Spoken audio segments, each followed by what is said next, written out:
Volám sa Agnes Máte a som predsedkyňou miestnej akčnej skupiny Bodrog. Miestna akčná skupina Bodrog sa rozprestiera v južnej časti východoslovenskej nížiny na úpäti Zemplínskych vrchov. Je súčasťou Košického samosprávneho kraja a nachádza sa v Trebišovskom okrese. Teritoriálne a historicky sa toto územie označuje ako Medzibodrožie. Oblasť, ktorá je obklopená riekami Tisa, Latorica a Bodrog, ako aj štátnymi hranicami s Maďarskom na juhu a Ukrajinou na východe. Najväčším mestom a zároveň prirodzeným organizačným a spoločenským centrom Horného Medzibodrožia je nedaleké mesto Kráľovský Chlmec. Územie Mas Bodrog tvorí 11 obcí. Klin nad Bodrogom, Malý Horeš, Malý Kamenec, Pribeník, Somotor, Strážne, Streda nad Bodrogom, Svetuše, Svinice, Veľký Horeš a Veľký Kamenec. Miestna akčná skupina Bodrog pôvodne začala svoju činnosť v roku 2014. Od tejto doby sa MAS snažila o rozvoj členských obcí. Nemôžem povedať, že to bolo jednoduché, ale po 10-ročnej praxi a niekoľkých schválených a zimplementovaných projektov môžem povedať, že to stálo za tú námahu. Aj odhodlanie. Prostredníctvom miestnej akčnej skupiny Bodrog sme podporili rôznorodé projekty, ktoré priniesli pozitívne zmeny do našich obcí. Od obnovy kultúrnych domov smútku, cez rozvoj športovísk, až po obnovu parkov. Naším cieľom je vytvoriť optimálne podmienky pre integrovaný a inovatívny rozvoj turizmu a skvalitňovanie života miestneho obyvateľstva prostredníctvom dobudovania základnej infraštruktúry. Zároveň rozvojem malého podnikania a služieb v súlade so zachovaním unikátneho prírodného potenciálu územia. A preto sa zameriavame na rozvoj vidieckej turistiky, naše krásne lužné lesy, chránené územia a unikátna flóra a fauna, ktorú môžete objavovať prostredníctvom peších a cyklistických trás. Tento región je ideálnym miestom pre tých, ktorí hľadajú pokoj a autentické zážitky. Naša obec je členom miestnej akčnej skupiny od jej začiatku. V rámci danej spolupráci sme mali ťažké obdobia. Predsa to bolo pre nás niečo nové. To môžem potvrdiť aj ako štatutár tejto organizácie. Avšak môžem povedať, že neľutujem, že sme vstúpili do miestnej akčnej skupiny, nakoľko máme schválené 2 projekty. Multifunkčné ihrisko a Dom smútku, čiže rekonštrukcia Domu smútku. V rámci rekonštrukcie Domu smútku sme zrealizovali výmenu interiérových dverí, nové omietky a maľby, keramické dlažby, sanitu a klimatizáciu. Z vonkajších aktivít boli zrealizované aktivity ako pokrytie chodníka kamenným kobercom a zriadenie okapového chodníka s parkovým obrubníkom a štrkom. Dobrý deň, volám sa Attila Naď, som starosta obce Veľký Kamenec. Našu dedinu preslávila najmä zrúcania stredovekého hradu, ktorá sa týči na vršku nad obcov. Hrad postavený v 13. storočí bol dôležitým strážnym bodom a dnes je obľúbeným cieľom návštevníkov. Okrem historického dedičstva obec ponúka aj neupokrovateľný výhľad na malebnú krajinu Zemplína a rieku Bodrog, ktorá preteká v blízkosti. V pôsobení MAS Bodrog sa ako obec angažujeme už od jej vzniku, boli sme pri jej zrode a stále sme verným členom a pomáhame pri implementácii chodu MAS. Obec tohto roku pripravuje žiadosť o nenávratnú finančnú príspevok na základe výzvy s podopatrením 7-4 na multifunkčné ihrisko. Dobrý deň, volám sa Milan Teker, som zástupca starostu vo Veľkom Horeši. Obec Veľký Horeš je stredová edíciová obec v východnom cípe z južného Zemplína. Má viac ako 800-ročnú históriu, pozoruhodnosti, ktoré vytvorili aj ruky jej obyvateľov, skúsených vinárov aj včelárov. Veľký Horeš denne navštevujú obyvatelia okolitých obcí pri vybavovaní úradných záležitostí pre deti dochádzajúce do základnej školy. Každoročne hostíme stovky účastníkov medzinárodných cyklistických pretekov Ako člen VAS sa už niekoľko rokov snažíme získať finančné prostriedky na zladenie, skvalitnenie života obci. Žiaľ, zatiaľ skončili všetky plány všeobecným sklamaním. Nezdávame sa a veríme, že naša žiadosť podaná v tomto roku bude úspešná. Dobrý deň, volám sa Csaba Furik, som starostom obce Malý Horeš. Vítam vás v našej obci Malý Horeš, miesto, ktoré spája históriu, tradície a prírodné bohatstvo. Malý Horeš je malebná obec, nachádzajúca sa v juhovýchode Slovenska. Sme hrdí na našu bohatú históriu, ktorá siaha až do 13. storočia, keď sa naša obec prvýkrát spomína historických záznamov. Dnes je Malý Horeš miestom, kde sa minulosť stretáva so súčasnosťou a kde sa tradičný spôsob života prepája s modernými prvkami.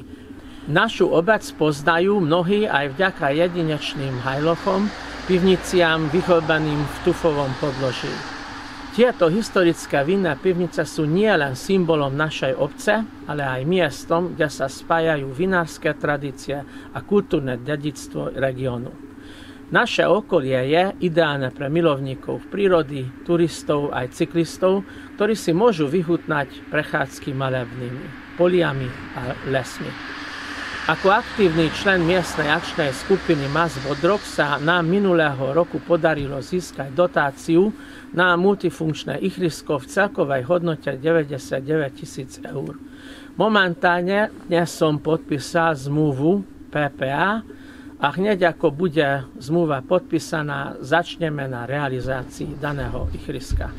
Obec sa ďalej aktívne zapája do vyhlásených výziev a toho roku obec podala žiadosť na vybudovanie cykloodpočívadla, ktoré by podporilo rozvoj turizmu v danej obci. Volám sa Julius Horát, som starostom obce Strážne od roku 2010.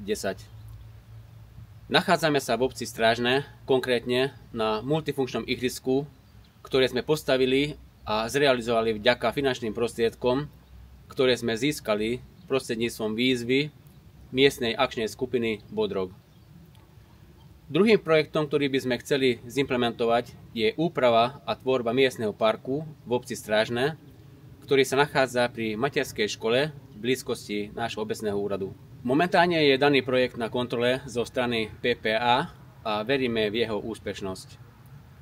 Daným projektom by sa zlepšila miestna infraštruktúra v obci, zároveň by došlo k zlepšeným podmienkam bývania pre obyvateľov našej obce a prispelo by sa k rozvoji cestovného ruchu.